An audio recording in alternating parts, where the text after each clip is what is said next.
How's everybody doing? Welcome back to another episode of the Banker Next Door. I am your host, Dr. Joe Berquist. Today, I wanted to talk to everybody about something we call efficiency ratios. Now, what is an efficiency ratio for banks? Well, the simplest way to describe this is how much money does it cost you to make a dollar? So, for example, say an efficiency ratio is 60%. So, what that tells you effectively is that it costs you 60 cents to generate every dollar of revenue that you have. So, and obviously, the lower your efficiency ratio means the more profitable your bank is going to be. Technically, not absolute, but it's pretty accurate. So what I wanted to do is that I found this great article here from Bank Director. This is actually coming from the Bank Director magazine. And this article is called the Efficiency Toolkit. And so what it says in here is that basically bank efficiency ratios have worsened in 2023 due to rising costs and a challenging revenue environment. So this article from the second quarter issue of Bank Director magazine looks at how some of the industry's most efficient banks focus on enhancing productivity to drive their efficiency, to drive their ratios lower. So and so we're going to look at this article here, but there's a couple things I want people to think about. Now, obviously, there's a lot of inflationary pressures on on banks right now. Obviously, wages, the cost of wages is going up. The cost of health insurance is going up. The cost for technology is going up. So the cost for pretty much everything is going up. The cost for insurance, and banks have to have a lot of different types of insurance. I mean, everything from property insurance to liability insurance, cybersecurity insurance, directors insurance. Like there's just tons of different insurance policies, BOLI, like there's all kinds of stuff that banks have to have on hand. So the cost for just running and operating a bank is going up, and it's interesting because especially for smaller banks, banks that are 10 billion and less, which makes up thousands of banks across the country. I think people have a tendency to forget that banks can basically themselves be a small business. If you work for a bank that's got 300 employees, 400, 500 employees, that effectively is a small to medium sized business, and they operate just like any other business does. They have to manage their costs, they have to manage their expenses, they have to look at their profit margin, they have to look at delinquency, like just as any normal company would look at their accounts receivable and their accounts payable and say, okay, who's paying us? Who do we have to pay? Like, what are our costs doing? All this and that. Banks have to look at the same thing. So as we look through, so we get into this article here. So, and I'm going to kind of page through this as we follow along here. So at Bank OZK, employees strive to get better every day in every way, says George Gleason. So every product, every process, every customer interaction, everything that we do, we're constantly trying to improve that, says the 34 billion bank's chairman and CEO. A byproduct of that focus, he adds, is efficiency. So in a year where most banks became less efficient, Bank OZK managed to buck that trend by growing revenue faster than it grew non-interest expense, which is in essence what the efficiency ratio measures. The median efficiency ratio for all public banks in the U.S. was 61.7% at the end of 2022, compared to 66.3% as of the fourth quarter of 2023, according to S&P Global Market Intelligence. For Bank OZK, that metric improved to 33.2% in the fourth quarter from 35.5% in 2022. That is an astounding efficiency ratio. That really is. Many banks use the efficiency ratio as their de facto proxy for efficiency, says Jeff Marsico, the president of the Kafafian Group, a Bethlehem-based consulting firm. It's calculated by dividing operating expenses, such as personnel and facilities, by revenue. Put simply, how effectively does the bank spend its money as it grows the business? The lower the ratio, the better, as I explained. Okay, so when the economy is strong, it's easier to grow revenue and not let expenses get out of control.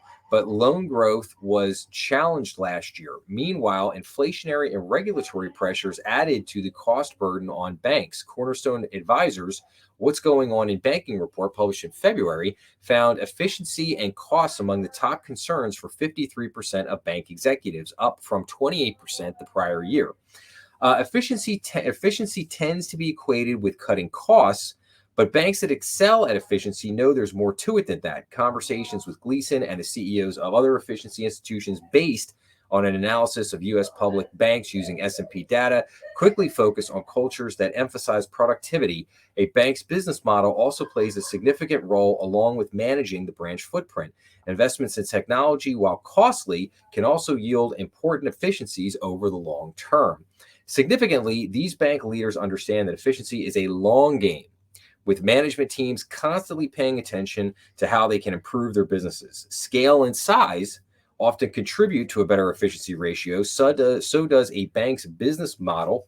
Retail-focused operations that try to be all things to all people will have a harder road.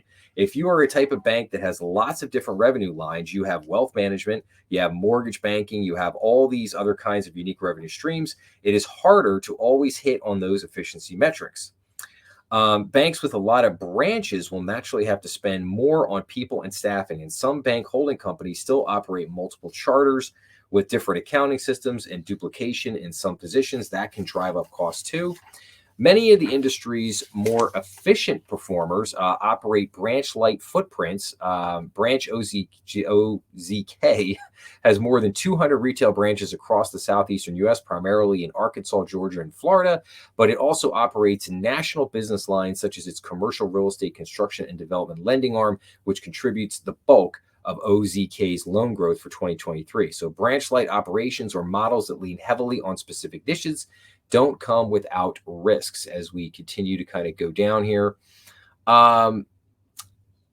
let's see, we're Five Star Bancorp and Rancho Cordova, California also has a strong focus on commercial clients. We're not all things to all people. We don't have a retail component, which can be costly.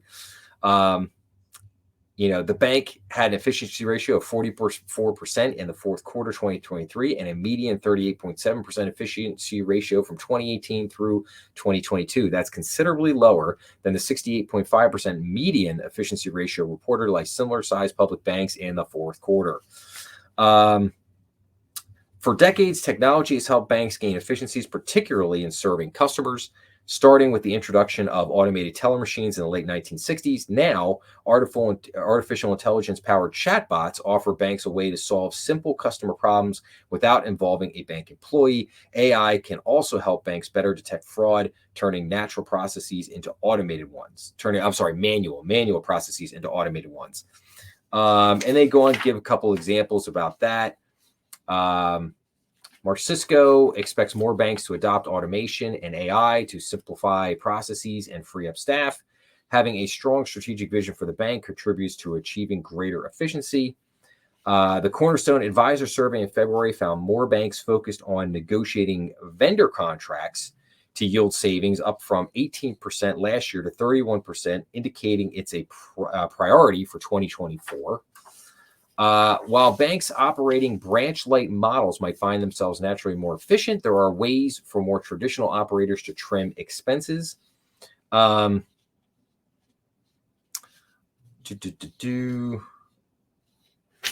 I'm just going down here. Now I want to scroll down here and I want to show you guys a list of. So obviously they're putting an emphasis on, what are we seeing here? We're putting an emphasis on AI, on automation, on vendor contracts, like some of the tools and some of the things that bank might use to try to create better efficiencies in there. Now, here we go. Now, as we scroll down here, I want to take a look at this. So for our podcast audience, we are looking at a list of the most efficient public banks by median efficiency ratios. And we have Hingham, if I'm saying this right, Hingham Institution for Savings has a 24.87% efficiency ratio. That's crazy. Park Bancorp, which I know very well, which is based over New Jersey, is at a 28.76% ratio. Merchants Bancorp is at 30.49. Service First Bank Shares is at 30.97. Preferred Bank, 31.57. Malaga Financial Corp, 31.99. River City Bank at 33.61. Bank 7 Corp, 36.02. Eagle Bank Corp, 37.73. Bank of OZK, 38.23. Five Star Bank Corp, 38.67. I mean, these are just incredibly low efficiency ratios. I mean, just it's amazing. And then we get into now they talk about basically higher performing employees are more efficient than poor performing employees. That means spending more to hire the best. So a hypothetical example here, like you can hire someone for 80,000 a year or hire an individual who promises to be more productive at 100,000.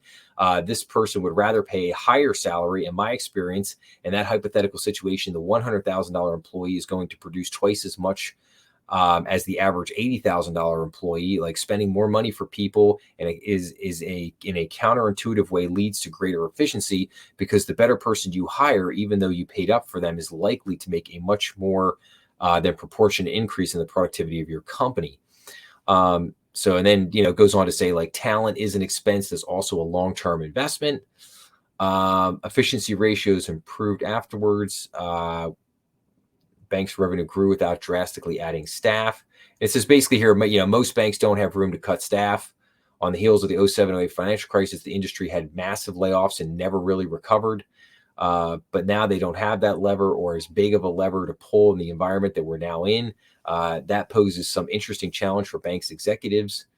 One bank says we're very expensive people, but hiring is expensive, but it's sometimes required to grow. Yes, absolutely. As banks work to become more efficient, it's important to ask how low is too low when it comes to a bank's efficiency ratio. So the lowest efficiency ratio organizations aren't necessarily the best run, says Hartman. And regulators could become concerned the bank isn't investing enough to run a safe and sound organization. Baldwin says regulators will worry less about a bank that has exhibited a gradual path to efficiency through changes to its operating model or technology investments compared to one that quickly hits a super low efficiency ratio via drastic cuts. That is more of a red flag than someone who's consistently done well on the efficiency side. Banks that balance efficiency with profitability take a constant approach to perfecting their enterprises, making adjustments that align with their long-term strategies. High performers can be moved from one location to another. If necessary, those who don't meet expectations can be let go. Interesting way to end that. So, and this article was written by Emily McCormick. So this is a very, very interesting article, and it presents the other side of the coin. There is it. So when you're looking at these banks that have these ultra low efficiency ratios, like you said, I mean, you can look at this on the one hand, you could say, oh, that's amazing. These banks are so productive. Maybe they have certain niches that allow them to reduce costs. Like in other words, say you're not a retail heavy organization, so you're not branch heavy. So maybe you have more of an internet based model, or you have more of a national product line, like you said, like the one like OZK is doing construction loans across the country, but they only have branches in 3 or 4 states, whatever. So maybe that's helping you to amass this great efficiency ratio. But there's another side to this coin, and that is, I would put it this way: like, are you cheap? There's a lot of banks out there that are cheap. They don't want to, they'll talk a good game about wanting to hire people and pay good salaries and all this kind of stuff, but the reality is they don't. And they will basically they won't pay for technology, they won't pay for employees, and this is part of the way they create these ultra low efficiency ratios. And just like they said at the end of the article there, this could have a lot of regulators basically sitting there like, are they spending what's necessary to keep pace with technology and things in the market? And again, different banks do different things. Like I call it, you could call it offense and defense, right? Like some banks will spend a lot of money on the back end of operations. Like, in other words, they'll spend money on IT, on cybersecurity, on their networks, on training employees to make sure that everything runs smoothly internally. They'll spend money on BSA and AML and making sure that all the regulations and stuff are kept up with. And then there are other banks that will spend more money on what I would call the offensive side of the business, the front end of the business. They'll put more money into programs that will help them generate more sales and make the sales process more efficient, and perhaps automate the sales process. And they're looking to offset the cost with growth, saying, okay, well, we'll just we'll make a lot more loans, and we'll generate a lot more interest income, and we'll use that additional income to offset the costs of what we have to spend to make that dollar. So there's a lot of different strategies. There's a lot of different ways to approach this. But I would say at the end of the article, like, having an ultra low efficiency ratio is that can be nice. I don't know that it's absolutely necessary. Like, I think if you're keeping your bank somewhere in that, like, 55 to, like I said, the average efficiency ratio is what, up to like 67%, something in that neighborhood. If I think traditionally, if you're keeping the bank in that 55 to 60% efficiency ratio range, your bank is doing just fine. Like, you're doing a good job. Your profit margins are where they should be. You're spending the money in the necessary places that to keep up with everything and keep going and paying for talent and all those items. But obviously at the other end of the thing, like, in other words, to answer I think the primary question, what we were talking about here, though, should banks be concerned with higher efficiency ratios? And I think the answer there is yes. I mean, they absolutely should, because, I mean, obviously the slowdown in lending that the industry has experienced. I mean, obviously, the lending goes down, and then that could be coupled with the deterioration in credit quality and banks' loan portfolios, which means, they have to put more money into loan loss reserves. That takes away from the bottom line. So you're taking away from the bottom line in multiple ways here. You have, less loans, less loan revenue, interest income, and then you got to put more money into provisions. You got to monitor for credit losses, and then you got more loans that might end up in workout, and there's more costs associated with that. So, all that stuff puts pressure on banks' margins to grow. And then when you couple that with the fact that you have to pay up for deposits right now, you have all these inflationary pressures of increased costs across the board, and pretty much everything, that's putting a lot of pressure on your margins right now. And you're going to see what's called margin compression on banks, which is going to hurt earnings. So yes, I mean, I do think that this is something to keep an eye on. And as the article mentions, like, banks, back in 07, 08, banks, cut a lot of staff, reduced a lot of staff. Banks aren't really in that position today. I mean, banks have been kind of systematically reducing their branch staff a lot in the last, 20 years or so. And, I think a lot of banks operate on, almost kind of like a skeleton crew today. I mean, I think a lot of branches are operated with, 4, 5, 6 people. Whereas 20 years ago, you'd have 16, 17, 18 people working in a branch. Now it's down to 4, 5, 6 people. So, and so in other words, you can't lay off half those people and still run your branch. You just can't do it. You don't have enough people there to keep the branch open.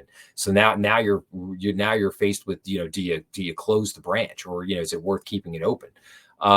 So again, just a very interesting thing, a lot of interesting to look at. This is something that I will definitely keep an eye on and let everybody know what's going on. But again, very interesting things. There's a lot of interesting things that come up in banking to ponder. Efficiency ratios is one of them, because there's multiple ways to look at it and interpret it. And I think in order to really understand what's going on with a particular bank, you got to drill down on their strategy. You got to look at what they're doing, how they're doing it.